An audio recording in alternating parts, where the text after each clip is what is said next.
The managing director of the International Monetary Fund (IMF), Christine Lagarde, arrived Abuja on Monday to begin a four-day visit to Nigeria. The visit is part of a two-nation West African region tour to engage policymakers and top officials of Nigeria and Cameroon on economic developments affecting both countries and the West African sub-region.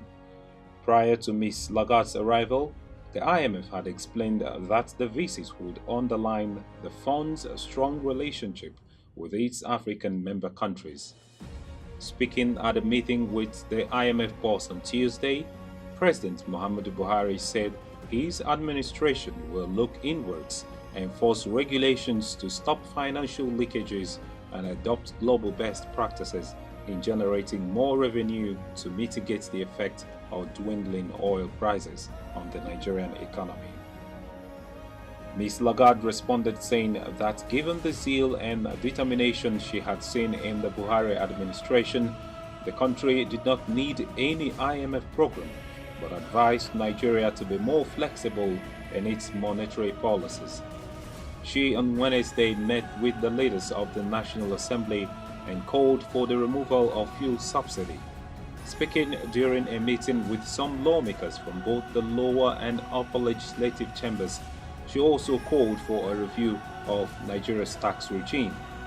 Although lawmakers are currently on recess, the Senate President Bukola Saraki and some lawmakers from the two chambers of the National Assembly were on ground to receive the IMF boss. And just 48 hours before the dawn of 2016, President Muhammadu Buhari staged a live broadcast media chat, his first ever since taking over office. Ever since then, the country has been buzzing owing to the president's reactions to some critical issues dotting national daily activities as raised by the media personnel during the chat. Some quarters showered praises on him for the rare scale of versatility he demonstrated and his firm willingness to root out corruption. Others heavily criticized him on his take on Biafra and his tyrannical personality evident in his answers and body language on violation of rule of law and disobedience of court orders by the state security services on cases such as that of Nnamdi Kanu, retired Colonel Sambo Dasuki, Kayode Are, and others. This was what the president had to say. If you see the type of atrocities those people committed, I'm very sorry to say this publicly, against the country. If they jump bail, if say the former president just wrote to the governor of Central Bank and said, give 40 billion naira, 40 billion to so. And then he fails to account it, and you give him bail, or you ask him to go and see his doctor in London. While you have 2 million people in IDPs, half of them they don't even know their parents. Which kind of country do you want to run? And the one we are calling Kanu, do you know he has 2 passports? One Nigerian, one British, and he came to this country without using any passport. Do you know he brought an equipment into this country, a sophisticated equipment, and was broadcasting for Radio Biafra? There's a treasonable felony against him, and I hope the court will listen to the case. On the issue of Biafra, the president noted that he couldn't pinpoint the marginalization the Igbos cry for.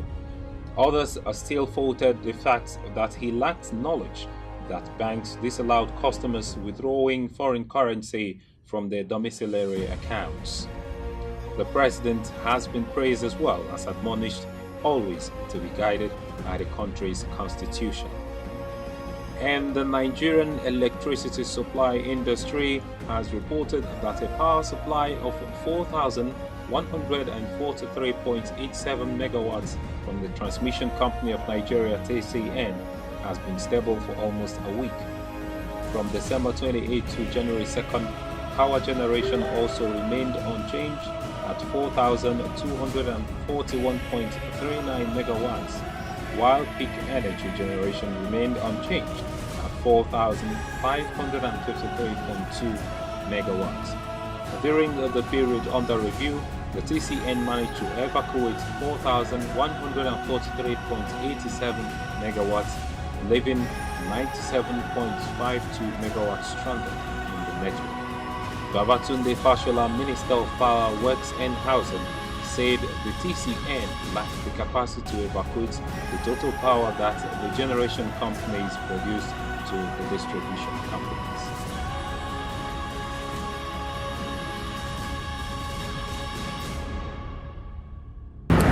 Judging from recent events in the country, right from the visit of the IMF boss, Ms. Christine Lagarde, down to impressive reports we've got from our power sector that our power is doing much more better. We hope that these occurrences, both the ones happening now and the ones to come subsequently, will put the country in a better shape going forward. This is the state of the nation.